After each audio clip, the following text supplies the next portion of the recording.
할렐루야. 3월 24일 월요일 원포인트 큐티 가운데 오신 여러분들을 주님의 이름으로 환영합니다. 오늘 말씀은 예레미야 12장 7절부터 17절입니다.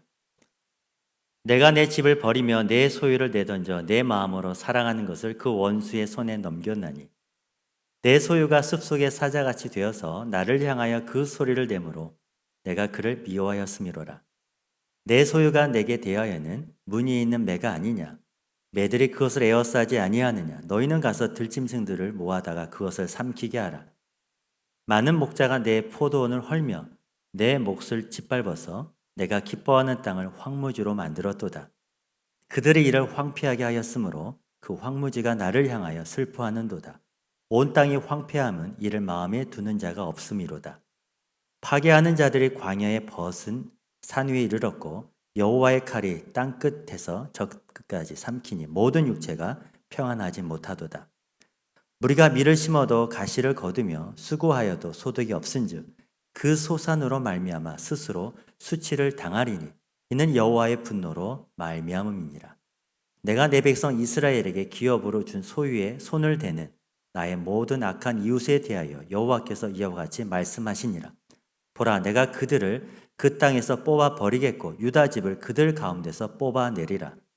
내가 그들을 뽑아낸 후에 내가 돌이켜 그들을 불쌍히 여겨서 각 사람을 그들의 기업으로 각 사람을 그 땅으로 다시 인도하리니 그들이 내 백성의 도를 부지런히 배우며 살아있는 여호와라는 내 이름으로 맹세하기를 자기들이 내 백성을 가르쳐 바알로 맹세하게 한 것 같이 하면 그들이 내 백성 가운데 세움을 입으려니와 그들이 순종하지 아니하면 내가 반드시 그 나라를 뽑으리라. 뽑아 멸하리라.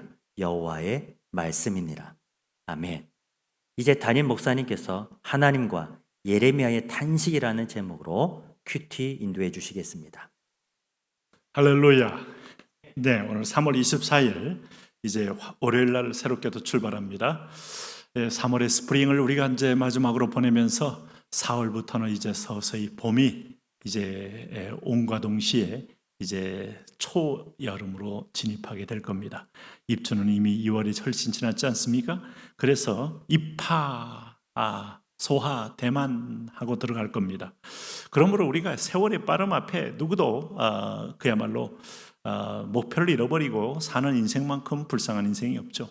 가는 방향을 보는 것, 오늘 가는 방향이라도 분명히 봐야 인생의 방황자가 되지 않습니다. 방황이라는 것은 사단의 용어이지 하나님의 용어는 아닙니다. 우리는 나그네일 뿐이지 순례자이지 목적 잃어버린 우리는 길 잃은 자는 아니기 때문이죠. 예레미야 12장 7절에 17절 말씀, 이 백성과 하나님, 이것은 하나님이 만들고 싶은 킹덤 오브 갓, 하나님의 왕국을 위한 위대한 비전이죠. 오늘 그래서 우리는 그 왕국에 대한 하나님 나라의 통치에 대한 분명한 믿음을 갖고 계셔야죠. 오늘 보세요. 하나님의 탄식이 7절과 8절에서 이어지고 있습니다. 무슨 탄식합니까? 내가 내 집을 버리며, 내 집이 누구겠습니까? 내 백성이 소유한 집입니다. 아니면 하나님의 성소도 포함되어 있어요.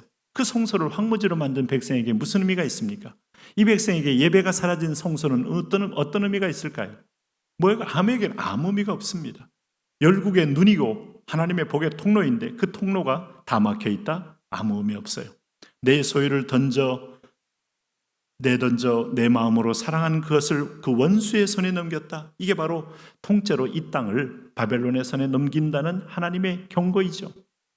40년의 경고 끝에 이 백성들은 드디어 1차, 2차, 3차에 걸쳐 북이스라엘부터 남유다까지 다 바벨론의 포로로 잡혀갑니다. 마지막 시드기야 왕은 눈이 뽑히고 철사줄에 손이 꽁꽁 묶여서 그는 비참한 모습으로 바벨론에 끌려가 죽게 되죠. 오늘 보세요. 8절, 내 소유가 숲속의 사자같이 되어서 나를 향하여 그 소리를 내므로 내가 그를 미워하였음이로다. 내 소유가 숲속의 사자같이 되어서, 이게 뭐예요? 하나님의 소유된 백성이 사자처럼 하나님을 향하여 으르렁거리고 대적하더라 이거예요. 순종하라고 했더니 그여 예수를 십자가에 못 박아 죽여라 했던 유대인들의 함성소리, 으르렁거리는 사자요. 여호와의 선지자를 보냈더니 저것을 없애버리자 아나도 사람들의 이 반역적 태도요. 오늘도 진리의 말씀을 증거하는 종 앞에서 그 말씀 듣기 싫다고 우리 교회를 떠나시오 하고 말했던 자들의 무리들과 같은 거와 같은 소리 아닐까요? 내가 그를 미워하였음이로다. 오늘 하나님의 음성을 대언하고 대변하는 하나님의 종들, 참 하나님이 그를 명예가 있기 때문에 지키고 보호함에도 불구하고 그 사람의 순종보다 그 음성의 순종은 하나님에 대한 순종이기 때문에 하나님이 기회를 주는 거라 이 말이죠. 그러므로 여기 보십시오. 오늘 하나님은 누구 때문에 근데 황무지가 됐다고 말하느냐? 네? 여기 9절에 보면 매들이 그것을 에워싸지 아니하느냐? 너희는 가서 들짐승들을 모아다 그것을 삼키게 하라. 완전히 들짐승들의 판이 되고 예루살렘 성전도 그 성전 안마저도 들짐승이 횡행해 거리고 잡초가 우거져 있고 마을은 없고 그야말로 초토화된 땅. 하루아침에 그렇게 될 수 있습니다. 이재가 쓴 500년 dob지를 필마로 돌아드니 인걸은 간 곳 없고 우슬초만 남아있도다 했던 조선 왕조의 마지막, 이 고려 왕조의 마지막 엄청난 그 제국의 일종의 그 왕궁도 하루아침에 그야말로 우슬초 가득한 수풀이 가득한 폐허가 될 수 있는 것이 하나님의 주권이 떠난 자리의 모습인데 여기를 안 그러겠습니까? 자, 이 말씀 속에 10절과 11절은 근데 그 누구 때문에 이 하나님의 땅이 너희의 백성에 허락한 땅이 황무지가 되었느냐 이 말이에요. 그 많은 목자가 내 포도원을 헐며 내 몫을 짓밟아서 많은 목자가 누굽니까? 지도자입니다. 많은 목자가 누굽니까? 두령들입니다.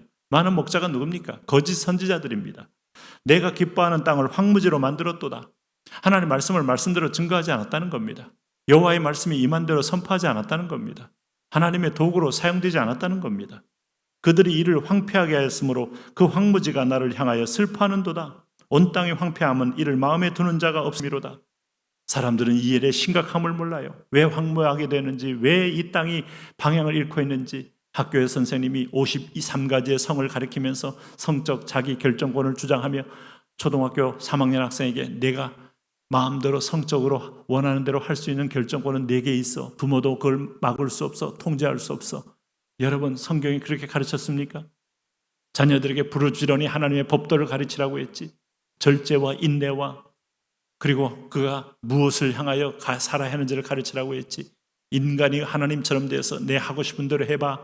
이게 바로 여러분 사단이 우리에게 주는 속삭임 아니고 뭐겠어요? 그것 때문에 땅이 황무해지고 가족관계가 해체되고 오늘 이 땅이 모든 사람들이 길을 잃어버린 존재가 되었다.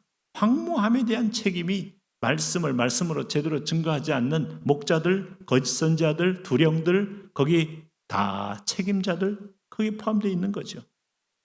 그랬을 때 하나님은 이 백성을 어떻게 할 거라고 했습니까? 네? 그렇게 되면 열매는요 평안하지 않고 모든 땅이 고통스러운 상황으로 빠져드는데 이 사실 앞에 14절 15절 보세요. 하나님이 이 회개하지 않는 백성에 대한 경고를 분명히 말하고 있죠. 내가 내 백성 이스라엘에게 기업으로 준 소유에 손을 대는 나의 모든 악한 이웃에 대하여 여호와께서 이와 같이 말씀하시니라. 보라 내가 그들을 그 땅에서 뽑아버리겠고 유다 집을 그들 가운데서 뽑아내리라. 네.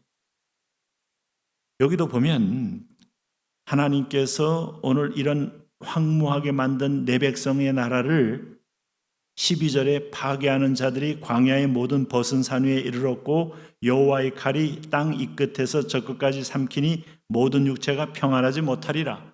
다 이방인의 칼이 오늘로 블레셋의 칼이 아수르의 칼이 오늘 페르시아의 칼이 바벨론의 칼이 이 땅을 황무하게 만들었습니다만 동시에 하나님은 오늘 하나님의 백성의 손에 지나치게 오늘 뿌리를 뽑은 자들은 다시 또 심판한다. 하나님은 결코 이방인을 좋아해서 이방인을 통해 내 백성 치는 거 아니에요. 이방인을 이용할 뿐이지. 그러나 그도 쓰고 난 다음에 그 부직갱이를 꺾어버리시는 거예요. 이분이 하나님의 공의입니다. 이스라엘을 알고 여호와께 예배하러 오십시오. 경배하러 오십시오. 그를 찬양하러 오십시오. 인생의 문제 앞에 하나님께 무릎 꿇고 그의 긍휼과 도우심을 구하며 나오십시오. 이것이 문제를 해결하는 마스터 키입니다. 내가 그들을 뽑아낸 후에 내가 돌이켜 그들을 불쌍히 여겨서 각 사람을 그들의 기업으로 각 사람을 그 땅으로 다시 인도하리니 그들이 내 백성의 도를 부지런히 배우며 살아있는 여호와란 내 이름으로 맹세하기를 자기들이 내 백성을 가르쳐 바알로 맹세하는 것 같이 하면 그들이 내 백성 가운데 세움을 입으려니와. 이 이방인들도 바벨론도 결국 여호와가 누군지를 알게 될 때에 그들도 잘 되게 될 것이다. 그러나 그들이 순종하지 아니하면 내가 반드시 그 나라를 뽑으리라, 뽑아 멸하리라. 여호와의 말씀이니라. 어떤 제국도 하나님과 맞상대할 제국이 없어요. 도구로 남겨놓은 거지.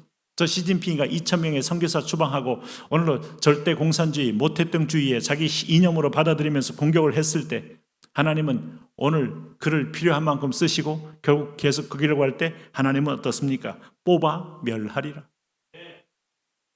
아베가 그렇게 쉽게 떠나가는 걸 보면서 우리는 놀랍지 않습니까? 그렇게 쉽게 떠나가다니. 아베는 과거의 군국주의를 다시 복구시키며 다시 제국주의의 환상이 있던 양반인데 뽑아버립니다. 순식간에. 오늘 그러므로 내 백성은 중심에 여러분을 보고 계세요. 오늘도 그분 앞에 더 가까이 나와서 동행하십시오. 하나님 주님의 이름으로 주님과 함께 모든 영역에서 승리케 하옵소서. 예수님 이름으로 기도합니다. 아멘.